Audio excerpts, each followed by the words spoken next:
स्वागत छ आजको यस विशेष विश्लेषणमा। आज हामी बर्मुडा ट्रायंगल कतिको त्यो 70 वर्ष पुरानो एकदमै गहिरो रहस्य र मानिसहरूको आकर्षणको चिरफाड गर्दैछौँ। दशकौंदेखि हामी सबैलाई अचम्ममा पार्ने यो कथाको पछाडि साँच्चै के लुकेको छ त? आज हामी ती सबै रोचक र वास्तविक वैज्ञानिक तथ्यहरूलाई पर्दाफास गर्नेछौँ। सुरु गरौँ है त। अब सबैभन्दा पहिलो र महत्त्वपूर्ण प्रश्नबाटै सुरु गरौँ, जुन पप कल्चरले हाम्रो दिमागमा पुरै जरा गाडेर राखेको छ। के साँच्चै नै त्यहाँ कुनै अलौकिक शक्ति छ, वा भनौँ कुनै ठूलो समुद्री पोर्टल नै छ जसले यत्रा ठूला पानी जहाज र विमानहरूलाई बिना कुनै नामोनिशान निल्ने गर्छ? सुन्दा अचम्म लाग्छ नि, होइन? आजको हाम्रो यो छोटो तर महत्त्वपूर्ण यात्रामा हामी मुख्यतया यी कुराहरू हेर्नेछौँ। कथाको संरचना, यो मिथकको जन्म कसरी भयो, यसमा संलग्न प्राकृतिक तत्त्वहरू, मिथेन हाइपोथेसिस, नसुल्झिएका रहस्यहरूको समाधान र अन्त्यमा यो मिथकको वास्तविक शक्ति। ल, सबैभन्दा पहिले कुरा गरौँ खण्ड 1 कथाको संरचनाको बारेमा। खासमा यो बर्मुडा ट्रायंगल भनेको मियामी, बर्मुडा र पुएर्टो रिकोको बीचमा पर्ने उत्तर एट्लान्टिक महासागरको करिब 15 लाख वर्ग माइल ओगटेको एउटा विशाल क्षेत्र हो। रोचक कुरा के छ भने अमेरिकी भौगोलिक नाम बोर्डले यसलाई कुनै आधिकारिक स्थानको मान्यता नै दिएको छैन। तर त्यसो भए पनि दशकौंदेखि यसले हाम्रो दिमागमा एउटा डरलाग्दो रहस्यमयी छाप छोडेर बसेको छ। अब अघि बढौँ खण्ड 2 तर्फ। आखिर यो मिथकको जन्म कसरी भयो त? यो रहस्य रातारात बनेको पक्कै होइन। सन् 1950 मा एडवर्ड जोन्सको एउटा लेखबाट सुरु भएको यो हल्ला सन् 1974 मा चार्ल्स बर्लिचको सुपरन्याचुरल बेस्टसेलर किताबसम्म पुग्दा एउटा विशाल कृत्रिम रहस्यमा परिणत भयो। यहाँनिर के भयो भने केही सामान्य दुर्घटनाहरूलाई लेखकहरूले एट्लान्टिस र एलियनहरूसँग जोडिदिए र बिस्तारै एउटा पुरै मनघडन्ते साम्राज्य नै खडा हुन पुग्यो। सुन्नुस् त, यो भनाइ हामी कुनै पनि दिशाबारे पक्का छैनौँ, सबै कुरा गलत छ, असम्मको छ, समुद्र जस्तो हुनुपर्ने हो त्यस्तो छैन। सन् 1945 मा हराएको फ्लाइट 19 का पाइलटहरूको नाममा एलन डब्ल्यू एकर्टले लेखेको यो भनाइ सुन्दा आङ्नी सिरिङो हुन्छ नि। तर खास सत्य के हो थाहा छ? यस्ता नाटकीय रेडियो संवादहरू गैर जिम्मेवार पत्रकारिताका उपज मात्र थिए, जसले यो रहस्यलाई झनै गहिरो र डरलाग्दो बनाउने काम गर्यो। त्यसो भए वास्तविक कारण के हो त? आउनुहोस् हेरौँ खण्ड 3, यसमा संलग्न प्राकृतिक तत्त्वहरू।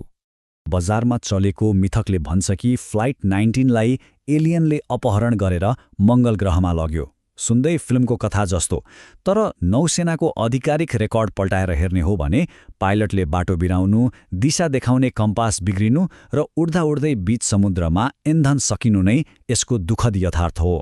जुन कुरा हामीलाई साइन्स फिक्सन जस्तो लाग्छ, त्यो वास्तवमा एउटा गम्भीर मानवीय त्रुटि मात्र थियो।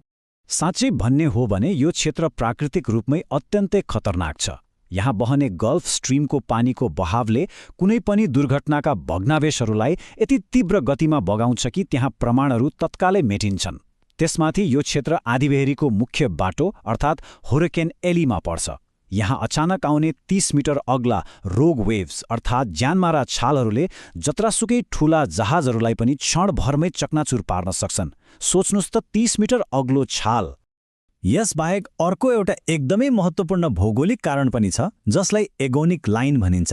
यो यस्तो रेखा हो जहाँ चुम्बकीय उत्तर र वास्तविक उत्तर ठ्याक्कै एकै ठाउँमा पर्छन्। अब इतिहास हेर्ने हो भने यसको जानकारी नभएका थुप्रै नाविकहरूले 100औं माइल बाटो बिराएका छन्। एक्कासी खराब मौसमको चपेटामा पर्नु र बाटो पनि बिराउनु नै त्यहाँ धेरै जहाजहरू हराउनुको एउटा एकदमै बलियो वैज्ञानिक कारण हो। अब पालो खण्ड 4 को मिथेन हाइपोथेसिस। यो अलि रोचक छ है। समुद्रको पिँधमा एउटा एकदमै अनौठो कुरा लुकेको हुन्छ, जसलाई मिथेन हाइड्रेट्स वा क्ल्याथ्रेट्स भनिन्छ। सजिलो भाषामा भन्दा यो बरफ जस्तै एउटा ठोस पदार्थ हो, जहाँ पानीका अणुहरूको जालीभित्र मिथेन ग्यास थुनिएर बसेको हुन्छ। जबसम्म त्यहाँ कुनै भूकम्पीय गतिविधि वा पहिरो जाँदैन, तबसम्म यी पूर्ण रूपमा शान्त र स्थिर नै रहन्छन्। तर जब समुद्रको पिँधमा केही हलचल हुन्छ नि, तब भयानक प्रतिक्रिया सुरु हुन्छ। त्यो ठोस पदार्थ टुक्रिन्छ र मिथेन ग्यासको एउटा विशाल फोका माथि उठ्छ। यसले पानीलाई फिँज नै फिँज भएको उम्लिरहेको जस्तो बनाइदिन्छ। यसले गर्दा पानीको घनत्व वात्तै घट्छ र माथि तैरिरहेको कुनै पनि जहाजले अचानक सन्तुलन गुमाउँछ र कुनै पूर्व चेतावनी बिना नै सिधै पिँधमा पुग्छ। सुन्दा अचम्म लाग्छ, तर यो पूर्णतया विज्ञान हो। अझ रोचक कुरा के छ भने यो ग्यासको प्रभाव पानीमा मात्र सीमित हुँदैन। हावामा मिसिएको यो भारी मिथेन ग्यास यदि कुनै उडिरहेको विमानको इन्जिनमा प्रवेश गर्यो भने त्यसले इन्जिनलाई एक्कासी बन्द गरिदिन सक्छ वा जल्ने प्रक्रिया नै विफल पारिदिन सक्छ। भूगर्भविदहरूका अनुसार हालसालै त्यस्तो ठूलो ग्यास चुहावट त भएको छैन, तर कम उचाइमा उड्ने विमानहरू हराउनुको पछाडि यो पनि एउटा निकै बलियो वैज्ञानिक सम्भावना भने पक्कै हो। आउनुहोस् अब हेरौँ खण्ड 5, नसुल्झिएका रहस्यहरूको समाधान। आधुनिक समुद्री अन्वेषणको कारण दशकौंदेखि रहस्य भनेर चिनिएका कतिपय जहाजहरू भर्खरै मात्र फेला परेका छन्। जस्तै सन् 1925मा हराएको एसएस कोटोपाक्सी र 1950मा हराएको एसएस सान्ड्रा, यी दुवै जहाजहरू 2020मा भेटिए र अनुसन्धानबाट के पत्ता लाग्यो भने यिनीहरू कुनै अर्को दुनियाँमा वा डाइमेन्सनमा हराएका थिएनन्, बरु भयानक समुद्री आँधी र जहाजको सन्तुलन बिग्रिएर पानी पसेका कारण डुबेका थिए। यहाँसम्म कि सन् 1918मा डुबेको प्रख्यात जहाज युएसएस साइक्लोप्सको यथार्थ पनि अब बाहिर आइसकेको छ। यो दुर्घटना अमेरिकी नौसेनाको इतिहासमै युद्धबाहेक भएको सबैभन्दा ठूलो मानवीय क्षति थियो। वास्तवमा त्यसमा भएको एसिडयुक्त कार्गोका कारण जहाजको भित्री संरचना र आई-बीमहरू पुरै मक्किएका थिए। यसरी भित्रभित्रै कमजोर भएको र क्षमताभन्दा बढी भार बोकेको त्यो जहाज एटलान्टिक महासागरको भयानक आँधीको चपेटामा परेर डुबेको निष्कर्ष निकालिएको छ। र अन्त्यमा खण्ड 6, मिथकको शक्ति। कठोर गणित र विज्ञानको अगाडि यो मिथक कसरी टिक्छ त? यहाँ देखिएको यो शून्य अङ्कले एउटा धेरै ठूलो कथा बोल्छ।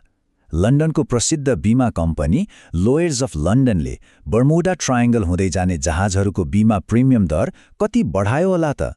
छ्याक्कै 0, अर्थात् केही पनि बढाएन। बीमा कम्पनीहरूको कठोर गणित र तथ्याङ्कले नै यो प्रमाणित गरिसकेको छ कि यो क्षेत्र संसारका अन्य कुनै पनि सामान्य समुद्री बाटोभन्दा बढी खतरनाक छैन। अनि त्यो बहुचर्चित बिमिनी रोड नि? सन् 1968मा पत्ता लागेको यसलाई धेरैले हराएको सहर एटलान्टिसको जादुई ढोका वा भग्नावशेष भनेर दाबी गरे। तर भूगर्भविदहरूले यसको कोर स्याम्पल परीक्षण गर्दा के पाइयो भने ती पूर्णतया प्राकृतिक रूपमा बनेका ढुङ्गाहरू मात्र हुन्। प्रकृति आफैमा यति अद्भुत छ र यसले यस्ता अनौठा आकारहरू बनाउन सक्छ कि हामी त्यसलाई हत्तपत्त जादु नै मानिदिन्छौँ। अस्ट्रेलियाली वैज्ञानिक कार्ल क्रुजेलेनिकीको यो भनाइ एकदमै सटिक छ।